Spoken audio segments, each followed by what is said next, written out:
Hello. So after about 6 hours of riding, my legs are killing me. And my ass is killing me too. We've arrived at what should be the second camp that we would normally stay at on this migration at a place called Honigtsol. And it's right at the mouth of the Otrag Pass, which I'll show you in a second. We're just stopping here for a few hours to give the animals a chance to rest. The horses and the cattle have all been unloaded so that they can make the final push over the pass, because once we get over the pass we're in the winter pastures and it's just a matter of walking or riding to the campsite that we're going to be staying at. But the final and probably most difficult part of the migration is ahead of us when we go over the mountains and end up on the other side. So the animals need as much energy as they can get here. They don't really have much to eat or anything, so it's really just a rest stop. We'll probably only be here for a few hours, but I'll show you what the mouth of the pass looks like, where we've moved into.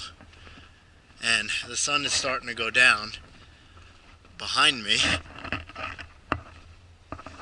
but this is what the mountains around me look like.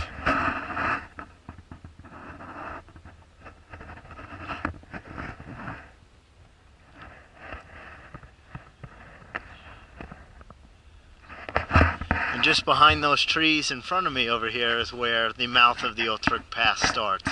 So Otrag is not a Mongolian word, it's a Tuvan word that just means rocky cliffs.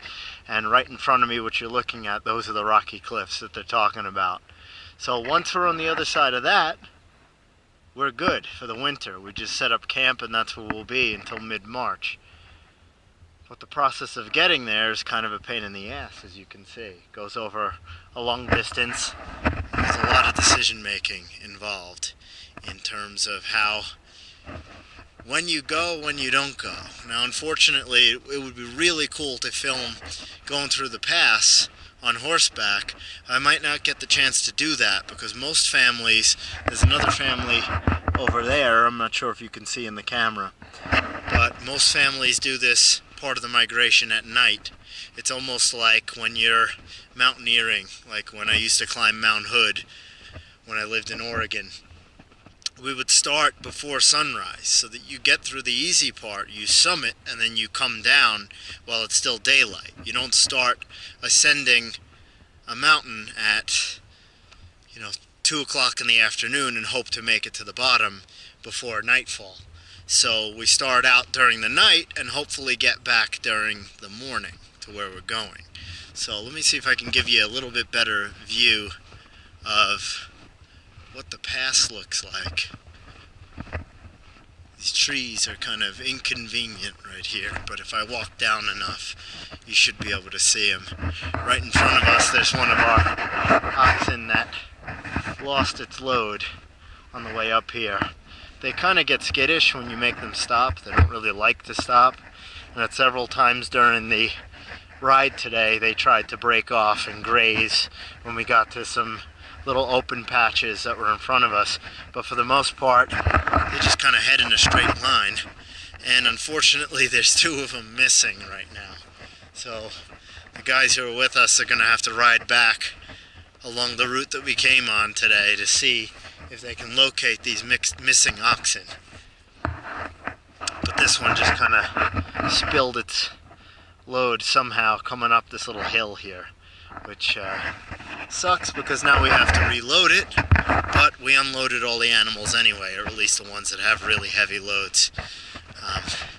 Camp was set up, there's a fire going already, there's hot tea and coffee in there already, and it takes them about 15 minutes to do that.